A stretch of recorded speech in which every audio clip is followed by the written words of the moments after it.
अतीक अहमद की मौत की खबर सुनते हुए मुझे बहुत दुख हुआ ब्रो। जैसे इन समाजवादियों को गांधी जी के मरने पर दुख हो रहा है। बाबू बाबू देश बाबू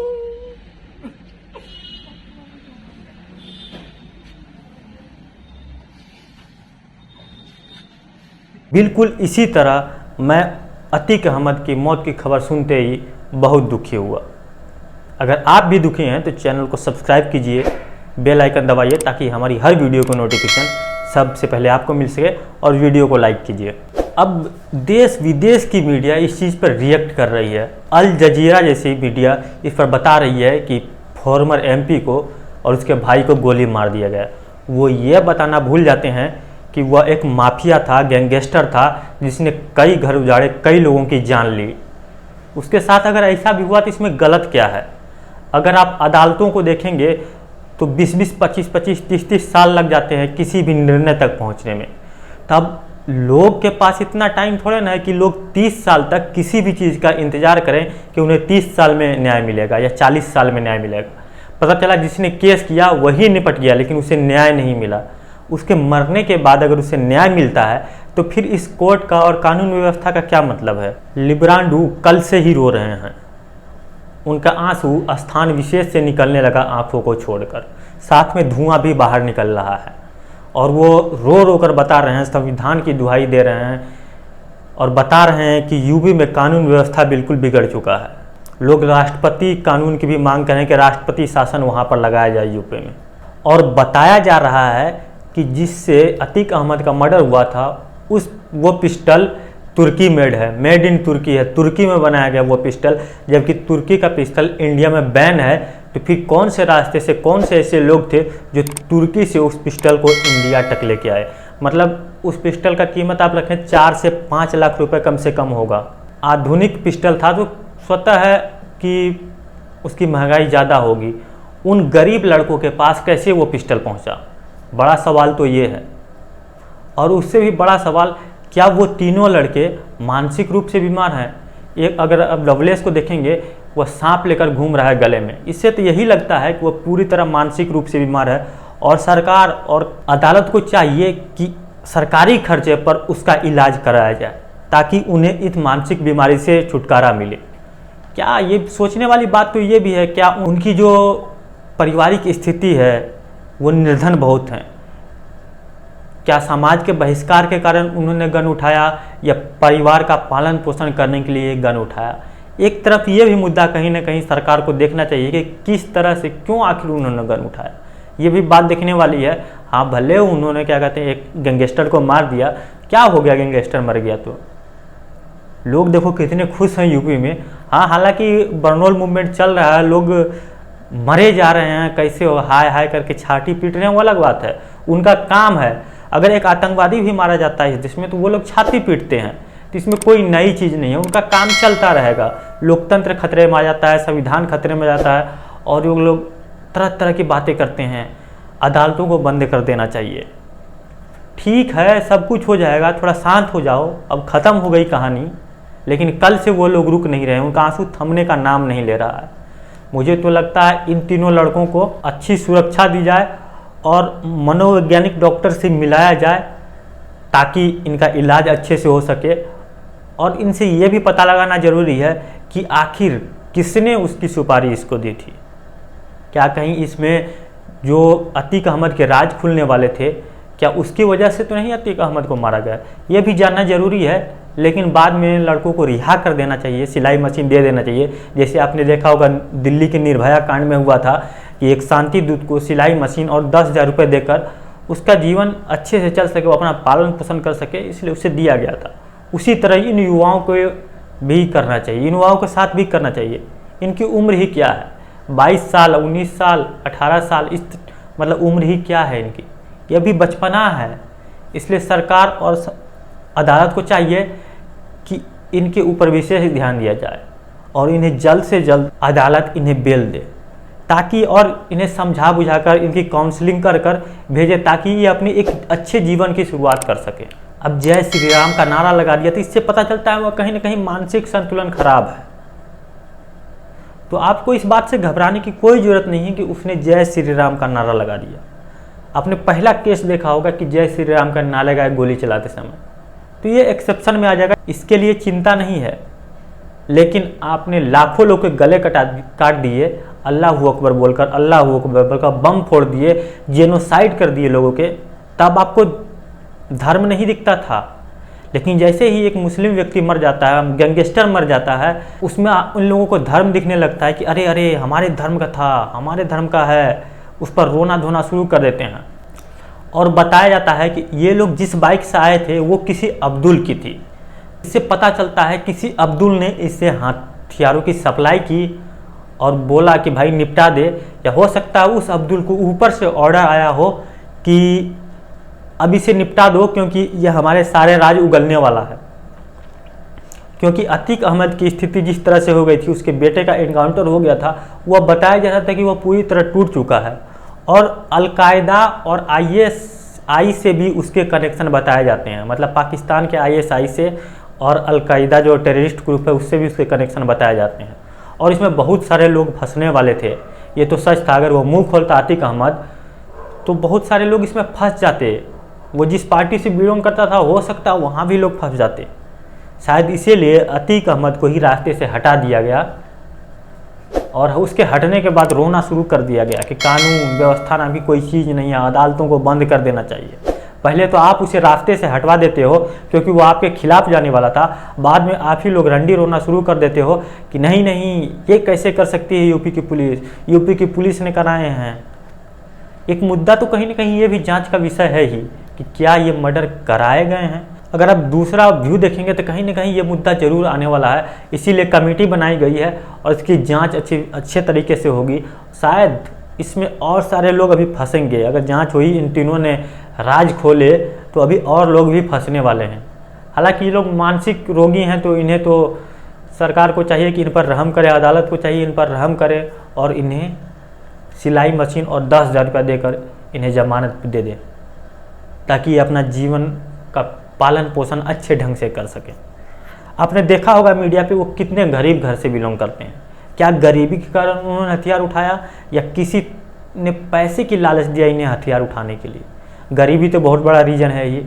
अगर गरीबी में अगर आटा गीला हो जाता है तो आपको पैसे चाहिए होते हैं, तो शायद पैसे इन्होंने मजबूरी में आकर ये काम किया, इसलिए इनका उतना बड़ा भी दोष नहीं है।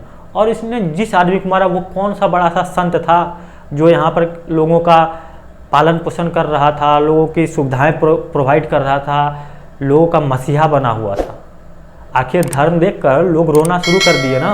और इस देश में लोग कहते हैं कि आतंकवाद का कोई धर्म नहीं होता, लेकिन जैसे एक आतंकवादी मर जाता है, कोई माफिया मर जाता है जिसके ऊपर सैकड़ों खून के इल्ज़ाम हो, 165 से अधिक आपराधिक मामले हो, जब वो मर जाता है तो वहाँ पर धर्म की बात आ जाती है। तब तो एक समुदाय टूट पड़ता है, आंसू बहाने लगता है। बताया जा रहा है कि पुलिस की निगरानी में पुलिस के साथ में गोली मार दी गई। आपको पालघर याद ही होगा कि कैसे पुलिस के सामने उस साधु को मार दिया गया। आपको भी हाल फिलहाल में एक बीजेपी नेता पंजाब में प्रोटेस्ट के दौरान मारे गए, वो भी लाइव कैमरे के सामने, मीडिया के कैमरा लगा हुआ था, वहाँ पर मारे गए। वो आपको याद नहीं? वहाँ पर लोग, उसके बाद लोग किस तरह खुश हुए थे। पालघर में जो साधु को लिंच किया गया था, वहाँ पे भी लोग किस तरह खुश हुए थे। आपको कमलेश तिवारी भी याद होगा, उसे भी पुलिस प्रोटेक्शन दिया गया था, लेकिन पुलिस प्रोटेक्शन के बीच में उसे मार दिया गया। अभी आप लीजिए ना उमेश पाल हत्याकांड का, साथ में 2 पुलिस वाले भी मारे गए। उन पुलिस वालों को क्या गलती थी जो वो लोग मारे गए? चलो उमेश पाल का एक समझ में आता है कि चलो ठीक है, वो इसके विरुद्ध गवाही देने जा रहा था, लेकिन भाई जिसके विरुद्ध देने जा रहा था वही कोई संत थोड़े न था जो उसके विरुद्ध गवाही नहीं दी उमेश पाल ने। और उन 2 पुलिस वालों का मानवाधिकार कहाँ गया? उन 2 पुलिस वालों और उमेश पाल का मानवाधिकार कहाँ गया? लोग कहाँ उस पर चर्चा कर रहे हैं? लोग कहाँ उस पर आंसू बहा रहे हैं?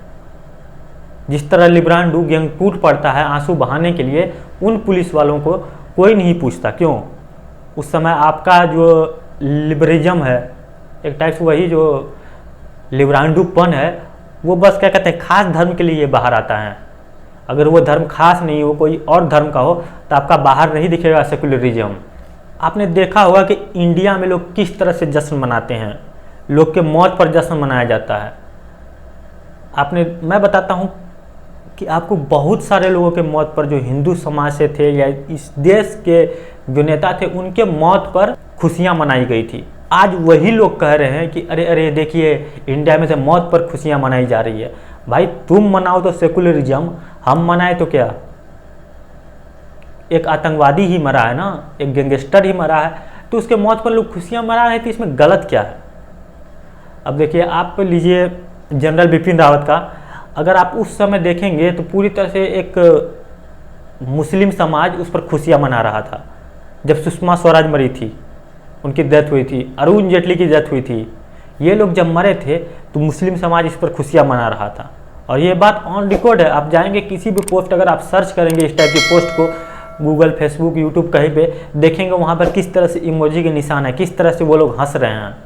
तब आपको नहीं दिखता है सेकुलरिज्म, तब तो आपको यहाँ पर सेकुलर हो जाते हैं। तब तो आपको लगता हो चलो कोई बात नहीं है, लोग हंस रहे हैं तो कोई बात नहीं, हंसने देते हैं, हम उसमें क्या ही कर सकते हैं, लोगों का अपना मन होता है। लेकिन अब अतीक अहमद के मरने पर लोग हंस रहे हैं, तब आपको बड़ी पीड़ा हो रही है, बहुत कष्ट हो रहा है, आपके स्थान विशेष से आंसू निकलने शुरू हो जाते हैं। अब देखिए, ममता दीदी भी कह रही है कि कानून व्यवस्था पूरी तरह से चरमरा गया है यूपी में। जिसका कानून व्यवस्था अपने राज्य में सही नहीं हो, वो बदले की भावना से प्रेरित करके काम कर रही हो, वो बता रही है कि कानून व्यवस्था चरमरा गई है यूपी में। लॉ एंड ऑर्डर नाम की कोई चीज़ नहीं है। जहां पर 27,000 किलोग्राम अमोनियम नाइट्रेट और 81,000 डेटोनेटर लेकर एक आतंकवादी पकड़ाता है, 2 लोग पकड़ाते हैं, 2 आतंकवादी, वहां पर कानून व्यवस्था पूरी तरह से कायम है। लेकिन यूपी में कानून व्यवस्था कायम नहीं है। क्यों? क्योंकि बात एक खास धर्म किया जाती है ना, इसलिए कानून व्यवस्था सही नहीं है।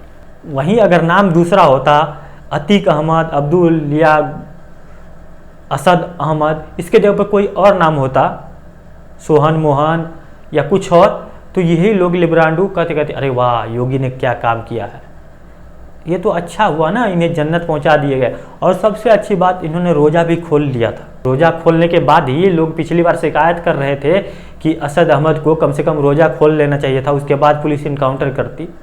ये तो अच्छा हुआ कि इन्होंने रोज़ा खोल लिया था, उसके बाद ही इनका इनकाउंटर हुआ। उसे इनकाउंटर तो नहीं कहेंगे, हत्या कहेंगे, उसके बाद ही हुआ। चलो कम से कम शायद जन्नत उन्नत मिल जाए इनके हिसाब से। अभी 2 लोग गए हैं तो 144 हूरें इनकी सेवा में लग गई होंगी। अब वो पूरी तरह से इनकी सेवा करेंगी। जो हूरें खाली बैठी हुई थी, उन्हें कम से कम कुछ काम तो मिला। हमारी योगी की पुलिस ही अगर असद अहमद को ऊपर भेजती है तो 72 हूरे को काम तो मिल रहा है। ऐसा तो नहीं है हूरे बेकार में अपना टाइम पास कर रही है। अतीक अहमद की तूती बोलती थी उत्तर प्रदेश में। अब बताया जाता है कि 10 जजों ने उनका केस तक नहीं लिया, मतलब केस सुनने के लिए तैयार नहीं हुए। कहें कि अगर उन्हें बेल नहीं दिया गया, अतीक अहमद को बेल नहीं दिया गया, तो उसे भी मारेंगे, उसके फैमिली को भी मारेगा।